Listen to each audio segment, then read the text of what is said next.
Si te mueves, te mato. Biológicos, instrumentos químicos, instrumentos electrónicos que sirvan para controlar tu cerebro.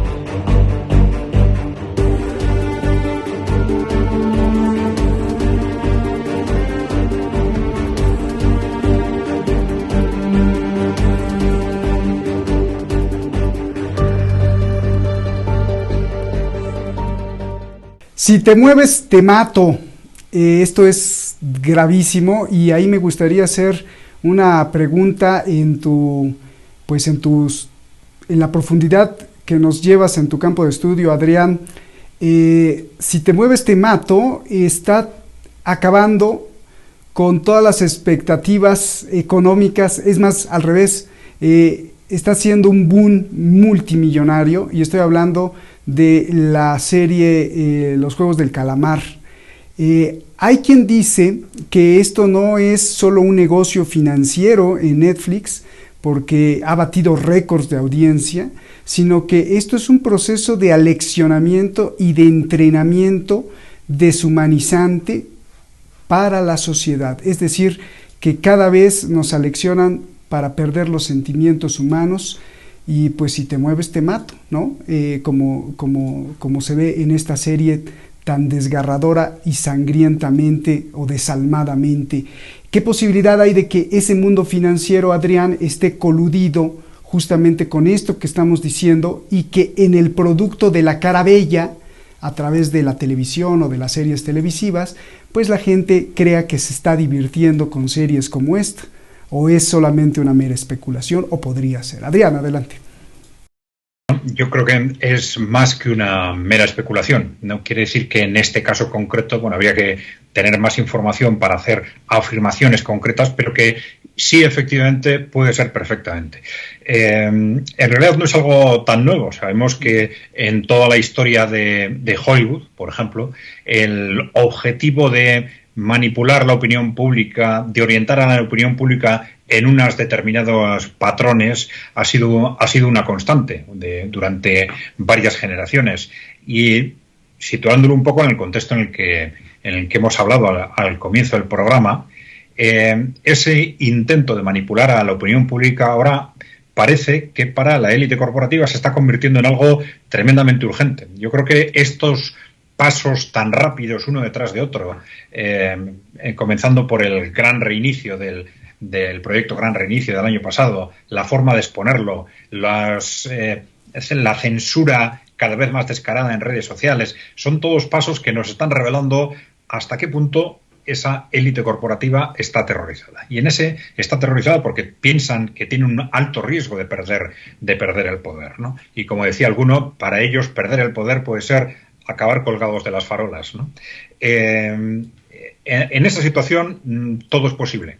Y entonces todos los instrumentos que han venido utilizando habitualmente, que hagan uso de ellos para controlar a la población, intentar controlar a la población, a esa población que creen que se les está escapando, es algo que entra perfectamente dentro de esa lógica. Como entra también esta utilización de la guerra cognitiva, en la que yo creo que lo más llamativo es dejar en manos de los militares un nuevo salto cualitativo en la labor represiva, ¿no?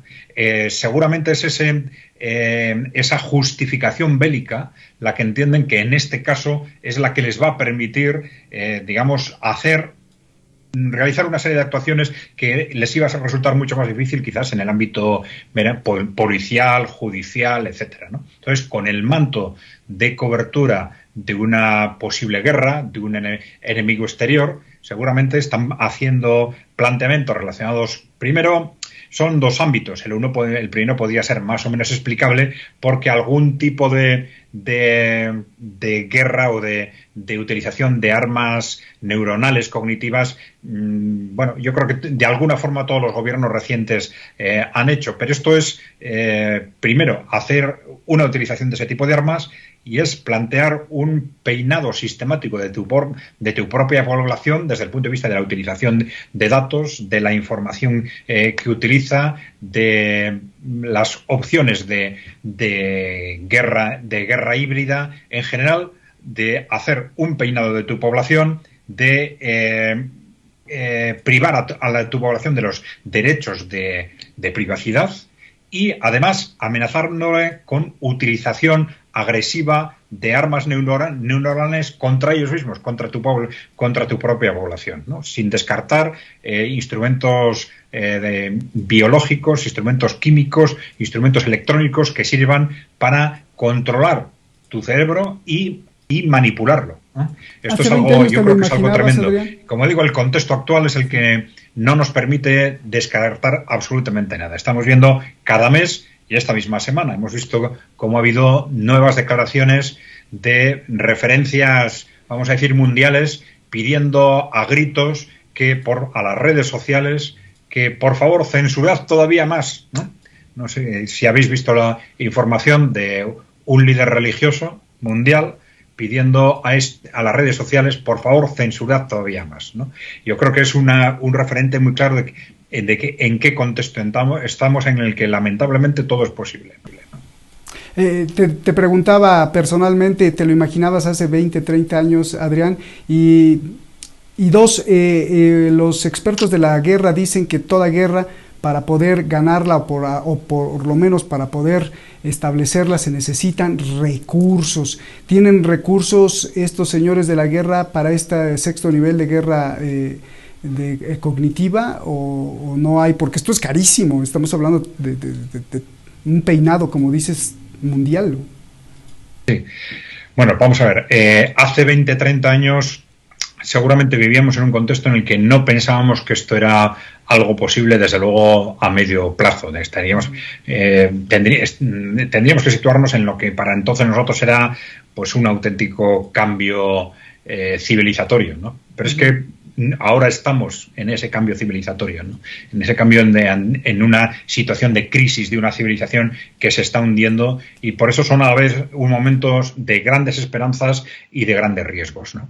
Desde el punto de vista del coste, hombre, yo diría que tienen recursos, sí y no. Es decir, recursos hay siempre en la medida en que estemos dispuestos a establecer prioridades conforme a lo que queremos. Es decir, si detraemos recursos de otras finalidades para destinarlos a este fin. Y esto se está haciendo de forma sistemática durante los últimos años a través de la expansión monetaria, porque la expansión monetaria, ya sabéis que no es crear nueva riqueza. La expansión monetaria no crea nueva riqueza, pero sí la redistribuye, ¿no? Al final, a través de la redistribución del valor del dinero, consigue concentrar esfuerzos, un instrumento que para bien podría ser muy bueno para la humanidad, para concentrar esfuerzos en una dirección correcta para el futuro económico y social de la humanidad, pero también, desgraciadamente, sirve para concentrar esfuerzos para lo que en cada momento la élite que controla esa gestión financiera puede considerar necesario. Y si considera necesario en este momento destinar esos recursos a algo tan terrible como esta finalidad de la guerra cognitiva, pues indiscutiblemente podrían hacerlo, ¿no? Otra cosa es que esto también pudiera ser la puntilla de un sistema que no aguanta más, ¿no? Y que sabemos que en cualquier momento puede estallar. Y ellos también lo saben, ¿no?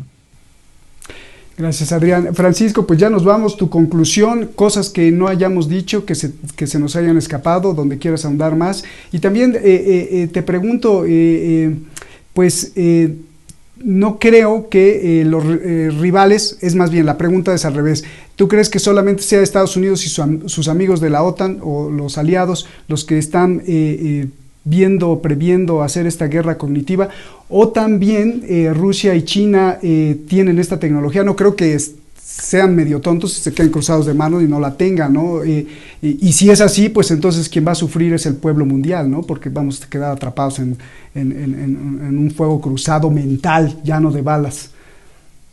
Ante la primera pregunta, te digo que dentro de las Fuerzas Armadas, y aún no con lo que has hecho de pregunta a Adrián, y para juntamente complementar también lo que le decía, se están contratando en distintos puntos tanto de la OTAN como de los Estados Unidos, que es donde es la base de todo el poder militar de Occidente, expertos en antropología, en etnografía, en historia, en psicología, y todos los avances, como decía hace una semana en otro programa de Detrás de la Razón, de nanotecnología, de biotecnología, de tecnología de la información y de ciencias cognitivas, Silicon Valley pareciera que es lo vuelvo a repetir, de 4 jovencitos que tienen una gloriosa idea, pero siempre están las agencias gubernamentales detrás financiando todos estos proyectos con ese perverso concepto de financiación público-privada. Entonces, lo que se busca es influir, afectar, cambiar. Vuelvo al documento de François de Bruxelles, donde dice textual influir, afectar, cambiar e impactar, porque se dice una guerra no solo se gana con armas físicas. Entonces, la guerra cognitiva, dicho por estas mismas personas, es la forma más avanzada de manipulación vista hasta ahora. Y lo dice Marie-Pierre Raymond, que es otra militar que está dentro, un coronel retirado, científica de defensa y gerente de cartera de innovación. Es decir, gerente de cartera de innovación. Pasan de los business privados a los business públicos con una facilidad de cogen el fusil y cogen el dólar.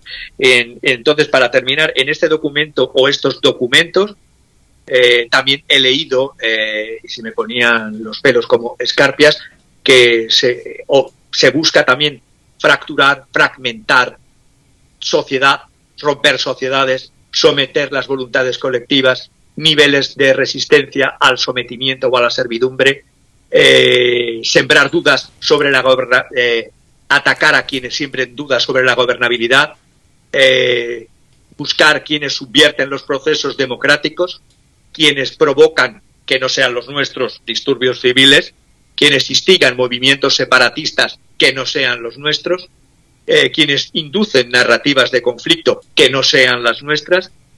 No se requieren fake news, además, fake news ya se está quedando atrás, es decir, incluso se puede causar disensiones, difundir documentos oficiales gubernamentales que sean vergonzosos o difundir mails o correos electrónicos de funcionarios públicos corruptos, filtrados de formas anónimas desde sitios de redes sociales afines, ver lo que dicen las redes sociales enemigas, campañas de mensajería social con noticias reales, no solamente fake news que encienden las pasiones. Se busca eso, a ir hacia las emociones más bajas, las emociones del estómago, buscar la organización de redes de manifestaciones y protestas contrarias que no sean las nuestras, porque también las revoluciones de color son las que nosotros, en este caso, como si hablase la OTAN, son los que ellos provocan.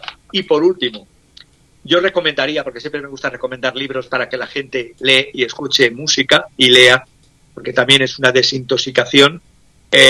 Hay un libro, hay dos, mejor dicho, de un premio Nobel conductista, pero bueno, es bueno en este ejemplo, Thinking Fast and Slow, pensar rápido y pensar lentamente, es decir, todas las capacidades cognitivas pueden verse debilitadas a través de las propias redes sociales y de la inteligencia artificial, porque nos crean sesgos cognitivos. El sesgo de confirmación, que lo explica muy bien, el sesgo de actualidad, la prueba de reafirmación social de los buscadores. Cuando nosotros buscamos, están invadiendo las redes sociales, rastrean lo que nos gusta, lo que creemos, y entonces se busca a través de esta algoritmos y de inteligencia artificial rastrear dónde vamos, qué pensamos, en dónde estamos, en el tiempo con quién nos asociamos, a quién excluimos, y luego encima nos retroalimentan con estos sesgos de confirmación, con estos sesgos de actualidad o con el pensar rápido y pensar lento.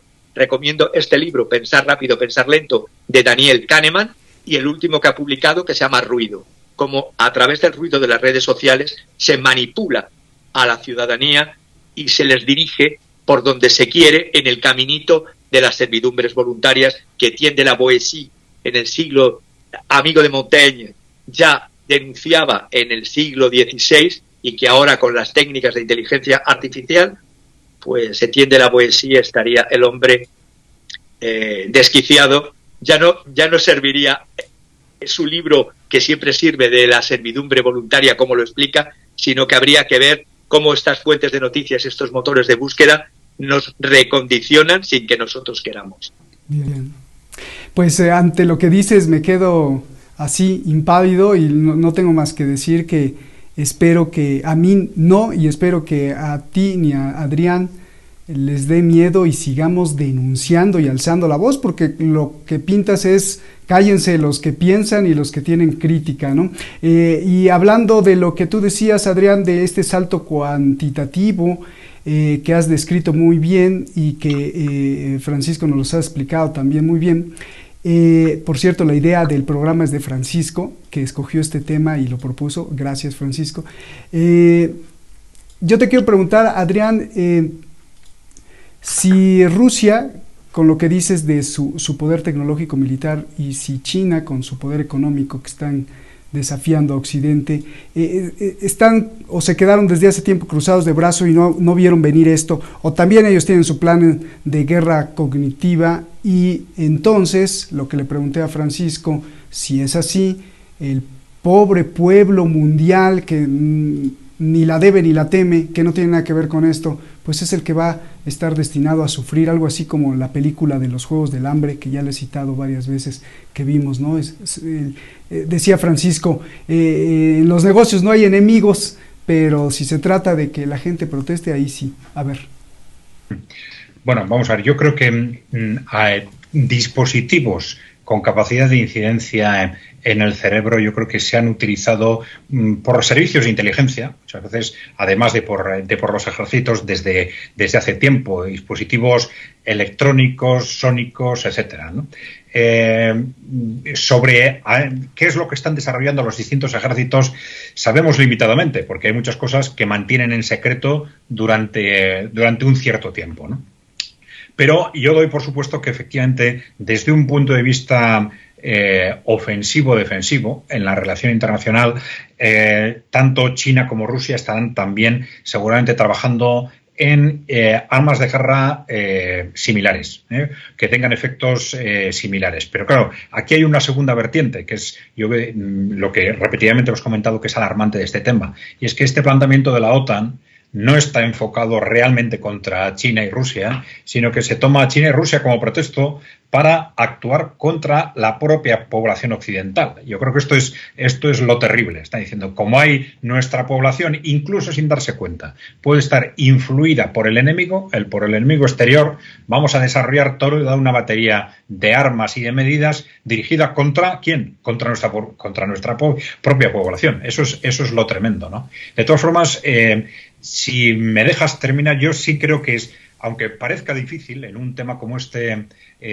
digamos, hacer algún apunte positivo, pero yo sí creo que es importante en este contexto tan variable y tan tremendo en el que nos estamos moviendo, apuntar que en el fondo es muy posible que haya algo positivo detrás de esto, ¿no? ¿Y qué es lo positivo? Que seguramente la razón que late detrás de estos movimientos es que, como decía antes, que la élite o la oligarquía financiera que controla Occidente tiene la sensación de que está perdiendo y de que el tiempo está en contra de ella, y todos estos movimientos tan bárbaros y tan extraños nos dan cada vez más pistas porque ellos de que el proceso camina en esa dirección, porque ellos tienen más información que nosotros, saben perfectamente que una parte de la población creciente ya no se cree sus historias, ya no creen lo que dicen los grandes medios, cada vez tiene su propia interpretación de la realidad, cada vez desconfía más de los mensajes de la élite. Saben que el tiempo corre en contra de ellos, ese tiempo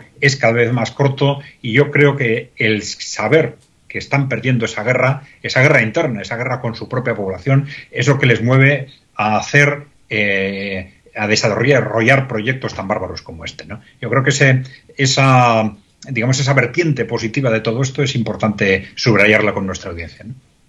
Oye, Adrián, ¿y no contemplas un escenario más en el sentido de la guerra interna? Es decir, yo no dudo que China o Rusia, pues también en su perspectiva militar estén desarrollando una guerra cognitiva, y que pueda en algún momento el hecho de que lo diga la OTAN, pues puede ser no mentira, que puede ser real, ¿no? Pero la denuncia que haces pues es importantísima, porque el problema no es China ni Rusia, sino es contra la sociedad. Pero el tercer escenario que digo podría ser que dentro de esa propia élite sí haya gente de otra élite, dentro de esa misma élite que gobierna el mundo, que quieran derrotar a esta élite y entonces estén en una guerra. No es China ni Rusia, sino es otra parte u otra ala que esté tratando de pelearse el poder y finalmente quede atrapado el ser humano en esa guerra. Y eso está peor. Bueno, vamos a ver, sí, peleas internas siempre ha habido dentro de la élite, dentro de las grandes corporaciones y de las élites que han controlado las grandes corporaciones. Es más, es muy posible que, cara a esa sensación de que el tiempo se les acaba, se produzcan dos tipos de reacciones. Una primera reacción de blindar fuerzas, es decir, de blindar fuerzas ante una situación muy difícil, pero que a medida que la situación empeore, pase lo contrario. Y yo creo que algunos movimientos que se han producido ya están indicando algo de este tipo. Es decir, que como se suele decir, haya ratas que empiecen a saltar del barco que se hunde, ¿no? Y yo creo que hay que estar muy atentos efectivamente a esos movimientos porque pueden ser decisivos, igual no tanto en el final, que yo estoy convencido de que al final va a ser favorable para la humanidad, sino en el cuánto dura el proceso y en cómo se desarrolla ese proceso, ¿no? Pues muchas gracias, Adrián. Además, yo que decía diablos contra diablos, me encantó eso de están saltando las ratas del barco cuando se hunda. Bueno, nos vamos. ¿Querías decir algo, Francisco? Si no, pues nos vamos. Súper rápido. Simplemente a la pregunta que bien ha respondido Adrián, complemento también. En esta lucha de élites, estoy pensando, es que se me ha venido a la cabeza el libro que le he empezado a leer hoy de de Jenny Chan, Xu Lixi, Li Fei y Shan Xiaqiu, perdonar porque no sé chino, se llama el libro La máquina es tu amo y señor.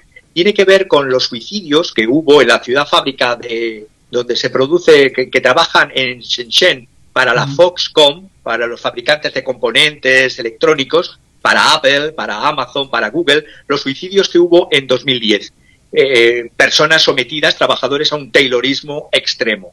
Entonces, terminaría con una frase que también en ese otro lado dicen tanto las víctimas, supervivientes, como lo que decían los que ya han fallecido, y se resume en una frase. Hemos perdido el valor que nos corresponde como seres humanos y nos hemos convertido en una extensión de las máquinas. Su apéndice sí, su esclavo. Muchas veces pienso que la máquina era mi amo y señor y que su cabello lo tenía que peinar como un esclavo. Ataquemos a la máquina, ataquemos al señor. Entonces, desde esa perspectiva, también en el otro lado, en la China de Shenzhen, se producían suicidios en el 2010 fabricando chips y otros componentes para Apple, Amazon y Google. Remataron el programa perfectamente. Muchísimas gracias, Adrián. Francisco, de verdad, como siempre, un gran placer escucharlos. Aprendemos mucho de ustedes y estamos muy agradecidos. Adrián, un abrazote. Francisco, un abrazo gigante. Ya lo saben, gracias siempre.